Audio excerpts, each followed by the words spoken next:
Okie dokie, I'm back. As you can see, I'm wearing the same thing as before, so for me it's just a few minutes since I finished up that first fisheries module. All right, now we're going to talk a little bit about how one tries to recover from that open access situation not being appropriate, and it usually takes quite a while from when it starts being inappropriate before something's done about it, and so many of the world's fisheries are severely drawn down, overfished, because they still haven't managed to do something to lower the amount of fishing effort and thus have a larger fish stock and lower fishing costs. For some ocean fisheries, and we're talking the extent of the fishery is pretty vast. Those fish get around. So if we're going to have some sort of a sustainable management situation, we need something like a Law of the Sea Treaty. You may have heard of that. You can Google it. Basically, what it is, it's a bunch of countries getting together to try to agree on something to, in this case, reduce this. One of the things the treaty does. It doesn't just address fishing. But one of the things that it tries to do is to get the amount of fishing effort to be reduced in a lot of fisheries. All right, so that sounds great. But okay, so you get all these folks together and they declare, wow, it's overfished. What are we going to do about it? The economists are telling us that we should have individual fishing quotas or individual transferable quotas. Those are the same thing. That IFQ, ITQs. You see the different pieces of alphabet soup. It means the same thing. Now, if you see CDQ, we'll get back to that later. That's saying it's still a common property resource, but now it's going to be constrained in terms of the fishing effort by the fishers themselves. We're gonna let them be a cartel. All right, I won't jump ahead too far. So. In fact, I did some work for the Environmental Defense Fund a few years ago, and they had a contract through the fish in the Texas Department of Wildlife and Fish or whatever. Anyway, the shrimp fishery. And so what I recommended there was a CDQ. Now, an IFQ or ITQ is more efficient, but I put my political hat on a little bit and said, look, Texas legislators not likely to take this on and divvy up the fishing rights among actual fishers. Okay, well, task the Fish and Wildlife Service to do that. Okay, what I figured they might do, okay, would be to assign a total to the Fisher Association. Okay, and then the fishers themselves would divvy up the fishing rights among themselves. All right, so CDQ probably not quite as efficient as IFQ, ITQ, but maybe more politically feasible. See, those are the kinds of judgments that have to be made by economists and others. Efficiency is important, and that's not the only thing that's important. That's been proven over and over again. Should those other things be important? Intelligent people can disagree. They have price tags hanging on them. Maybe they shouldn't be as important given how much it costs to pursue those other goals. But again, intelligent people can disagree on, just like for going shopping, whether something with a certain price tag is worth buying or whether it's worth leaving on the shelf, not buying. Okay, so the open access situation always creates inertia, whether it's for groundwater or migratory wildlife, whatever. And so, as I said, it takes a while for it to generate, if ever, action. So let's say the countries get together in a Law of the Sea type of an arrangement. And just like my skepticism about the Texas legislatures creating IFQs or ITQs for that project was shrimp fishing, the multi-country entity may struggle. They may encounter some resistance quantifying the amount of fish that any given fishing entity can legally capture. So what they typically do first is what we economists call inefficient, sometimes they're downright wacky, restrictions on some way to get the fishing effort to be lowered. For example, they may reduce the fishing season, and which, by the way, is in many cases that can be efficient to do that, to not allow fishing all part of the year. For example, maybe not allow fishing during the breeding season. Okay, but it's gone to the point of wacky, absurd in some cases, because you see what happens is when you shorten the fishing season, given that you haven't changed the common property resource nature, the open access nature of the resource, the fishers get bigger boats and larger nets and smarter crews, I guess. And so they capture just about as many fish in the shorter fishing season, maybe after they made the investments in the bigger, faster boats, maybe more fish.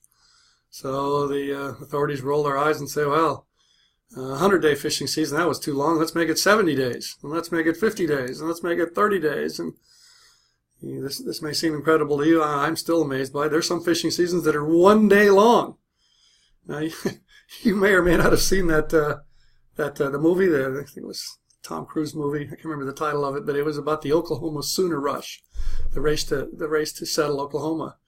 And it was like all these wagons lined up at a starting point, and the person in charge had his pistol up in the air, and bang, and everybody go out there and stake their thing in the ground to claim their little piece of land out there in Oklahoma.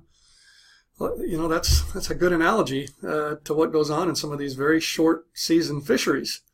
Is the boats, first day of that short season comes up, boom, they're out as soon as I guess they can see where they're going. I don't know enough about fishing to know if they need daylight, maybe not, maybe in darkness, but maybe they try to get out of the harbor at least while it's still dark to get to where they're going to do their fishing. So this is where that crash derby notion comes in. That's why I call it kind of wacky, and I'm smiling and laughing, but if you're out there in those circumstances and then the weather turns bad on top of the inherent risk of a bunch of boats trying to get out of the harbor, get out to fish at the same time, it's not funny. I mean, some bad things can happen. If you're out in Alaska fishing and your boat gets dinged by another boat, you could be dead easily before anybody can come get you. The water's cold enough. You go in the drink. If you aren't plucked out of it pretty fast, you're going to be a popsicle. So anyway, so that's one of the wacky things that's done in an effort to not assign IFQ/ITQ, but still have some attempt at an impact on the fishing effort. Other things that may be seen as even more wacky, gear restrictions. Now, fishers have shown themselves to be very ingenious. So when you take certain fishing methods off the legal to-do list, they find ways to substitute other methods. So once again, it achieves relatively little gain in reduced fishing effort. And it works because it increases cost, but it dissipates away resources in terms of, waste, having to pay more for something than it otherwise would cost. It'd be far better to capture that additional cost in the form of a fee, which the revenue from which could then be used to benefit the fishery, to rebuild it, to do other things. That project that I worked on with EDF, they have a fee that, remember what, I don't think it's collected on the number of fish caught. Maybe it is, I don't remember. But what they used the money for was to buy fishing vessels or buy fishing vessel licenses. I'm not sure that it's been a few years. I don't think they actually bought the boats, but the boats have to be certified to be fishing boats, so they purchased these certifications. Well, it hasn't, it's a gear restriction. Predictably, it hasn't helped much because the fewer remaining boats just caught more shrimp.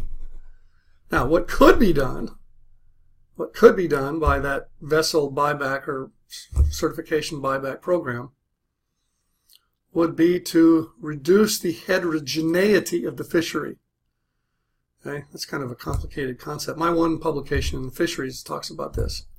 And basically it says that if you try to put in an ITQ, IFQ, even CDQ system, community development quota, CDQ, it's tougher to do that the more the fishers differ in what they fish, how they fish. It's tougher to do that the more different the fishers are.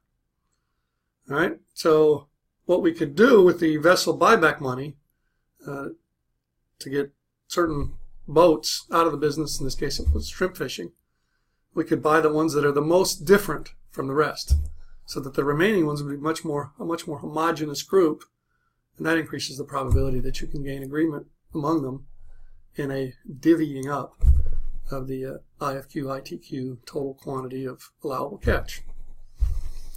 All right, quick sipperoo. Okay, looking at my script here. Okay, so there's an initial effort. There's an initial effort to reduce fishing effort through these restrictions, through regulation. Ultimately, that typically proves to be at most a delaying tactic.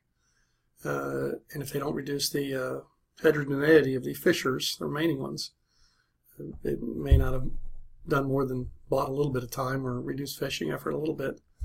Okay, so what are we going to do? Well, maybe finally do ITQ, IFQ, or CDQ. Actually quantify the total fishing quantity and have either the fishers allocated among themselves or have the government privatize a certain share of the allowable catch. Typically, it's not a quantity of fish that's assigned to a certain fisher. It's a percentage of the allowable catch at the beginning of the fishing season, if there is one, at some point before the fishers typically are out there in numbers. There'll be a declaration by the authorities what the allowable catch is. Okay, so one more graph. Now beware, this graph is not an economic model type graph, right? There's a difference. Because you see over there on the x-axis, we have time, okay? So we're tracing out the price trend in a fishery between when it's discovered, okay, right over here. Okay, and that's where it starts. And so what happens then is sometimes it's just accidental that it's discovered, but sometimes it's because the price was high for that fish somewhere else. A new fishery, the same thing, is discovered. And so the fishers get in there and they get after it, and the large amount of fishing that they land at first drives down the price. Okay, and so the price hits a minimum at TQ max, right, when the maximum amount is caught at that time, T. Okay, that's where the price hits rock bottom. And then at that point, because the fishing effort continues to increase, the amount caught starts to decline. We're assuming constant demand, by the way, here. That would add a bunch of noise to it of shifting around based on demand. We don't need that. So again, just assuming constant demand. That's not the same thing as constant price. Okay, constant demand. Now, when the fishing effort is starting to be constrained by how hard it is to catch fish, the price is going to start rising. Okay, and somewhere in that increase, probably at the initial part of it, somewhere in this beginning part of it before my next dotted line, they may try those shortened fishing seasons and the gear restrictions. Maybe that doesn't occur till T prime, but at some point on this price increase trend, if it ever does happen, again, it may never happen. Many fisheries have stayed unallocated and therefore overfished for, well, ever since the demand was large enough for it to be overfished.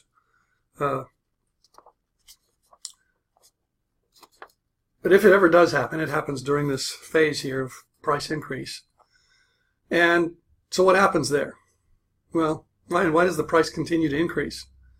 Well, because at that point, the authorities recognize that the fishery is overfished, and often they declare what's called a fishing moratorium, okay, which doesn't always mean zero fishing, but it can mean at least drastically reduced fishing over what will be sustainable long term. And so, fewer fish available, yeah, the price is going to go higher.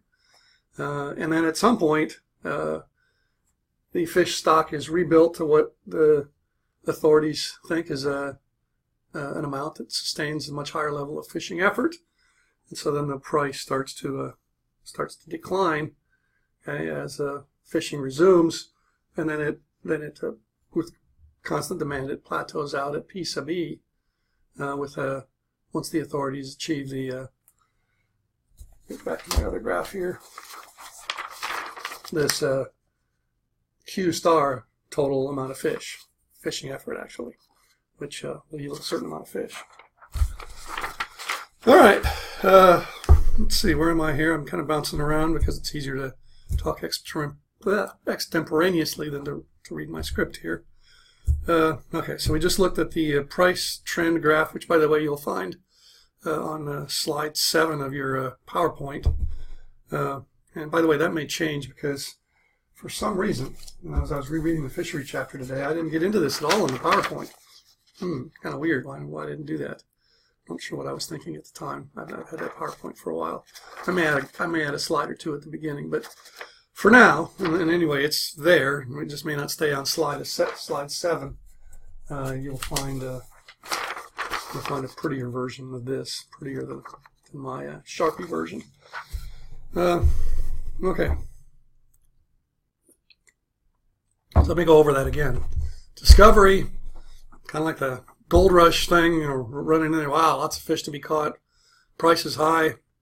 Okay, so lots of fish are caught. Price goes down, and the fishery is overfished, and so the price starts to go up because the sustainable amount to be caught is quite low. It takes high fishing effort to get there, and then, so the price starts to increase as the fishery is continued to be put under some duress.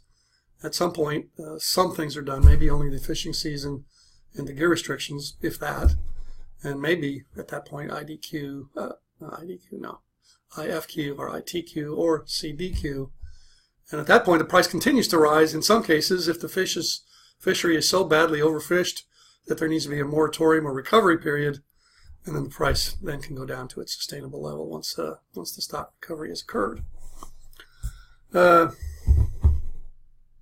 Okay, so let me pull this graph out again. Okay, so AB would be if the public declares its property right and rents out the right to fish, right? You have to pay a fishing fee. And Q1 star, right there, is the amount that can be allocated if we use the IFQ or ITQ or CDQ system. Okay, so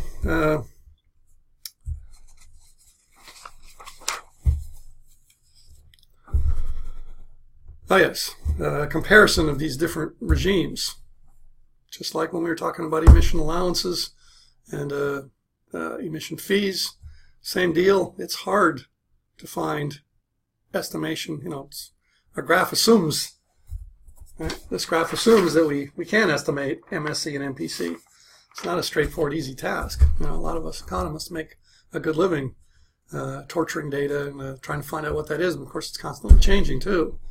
So it may be smarter from that perspective than to use a IFQ, ITQ system, let the market set the price for transfers of those fishing rights.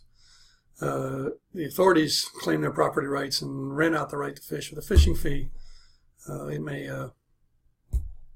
may take frequent adjustments to that fee to keep the fishing not caught at an efficient level. And as we talked about back when it was an emissions fee, it's quite disruptive to constantly be changing that number. All right, so that's just sort of some comparison of that. And let's see. Covered some of this already. Okay, we talked about the Texas vessel buyback program. Again, there wasn't a whole lot of impact on the total catch.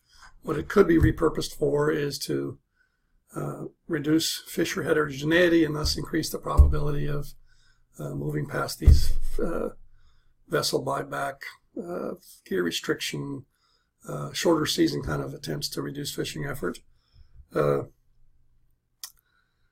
if we do go to the CDQ, which I recommended in that case, just based on likely more politically feasible to do that, what we've in effect done is created a cartel. Right? We've basically said one entity is going to control and allocate a fixed quantity of fish so as to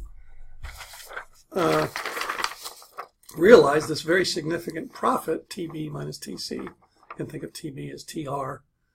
Okay, so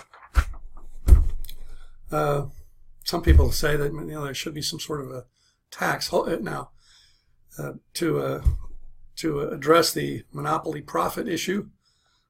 But beware, if you address that concern with a tax, it should be a lump sum tax, maybe based on the size of somebody's boat, but not based on the amount of fish that they catch, because otherwise that would further reduce the amount of fish caught. Yeah, tax may be warranted to tax away some of those monopoly profits from a CDQ situation, maybe even from an ITQ, IFQ situation, because even then, if Q star is the resulting amount of fishing effort, the individual fishers are going to divvy up based on their share of the allowable catch a pretty hefty chunk of money. It's going to be looking pretty good to be in the fishing business. Okay, so I went over some of that already. Yeah, the final thing to discuss here in these videos, and we'll get after some of this in class because I know that these issues with all the different graphs, although you can freeze frame it and look at it and study it, probably still takes some what we Cajuns call interrectional to nail down, and that's what we'll do. Now, one thing that comes along sometimes in this time period, when the fishing price is increasing, okay, that is somewhat helpful in reducing fishing effort, is aquaculture.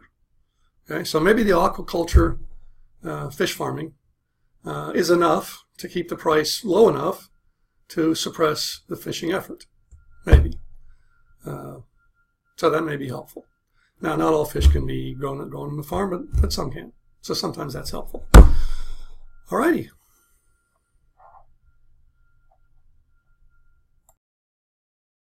In fact, I did some work for the Environmental Defense Fund a few years ago, which they had a contract through the fish in the Texas Department of Wildlife and Fish, or whatever. Anyway, the shrimp fishery. And so what I recommended there was a CDQ. Now, an IFQ or ITQ is more efficient, but I put my political hat on a little bit and said, look, Texas legislators not likely to, the economists are telling us that we should have individual fishing quotas or individual transferable quotas. Those are the same thing, that IFQ, ITQs. You see the different pieces of alphabet soup. It means the same thing. Now, if you see CDQ, we'll get back to that later. That's saying it's still a common property resource, but now it's going to be constrained in terms of the fishing effort by the fishers themselves. We're gonna let them be a cartel. All right, I won't jump ahead, but too far. So that managed to do something to lower the amount of fishing effort and thus have a larger fish stock and lower fishing costs. Now, for some ocean fisheries, and we're talking the extent of the fishery is pretty vast. Those fish get around. So if we're going to have some sort of a sustainable management situation, we need something like a law of the sea treaty. You may have heard of that. You can Google it. Basically, what it is, it's a bunch of countries getting together to try to agree on something to, in this case, reduce this. One of the things that the treaty does. It doesn't just address fishing. But one of the things that it tries to do is to get the amount of fishing effort to be reduced in a lot of fisheries. All right, so that sounds great. But okay, so you get all these folks together and they declare, wow, it's overfished. What are we going to do about it? Okie dokie, I'm back. As you can see, I'm wearing the same thing as before. So for me, it's just a few minutes since I finished up that first fisheries module. All right, now we're going to talk a little bit about how one tries to recover from that open access situation not being appropriate. And it usually takes quite a while from when it starts being inappropriate before something's done about it. And so many of the world's fisheries are severely drawn down, overfished, because they still haven't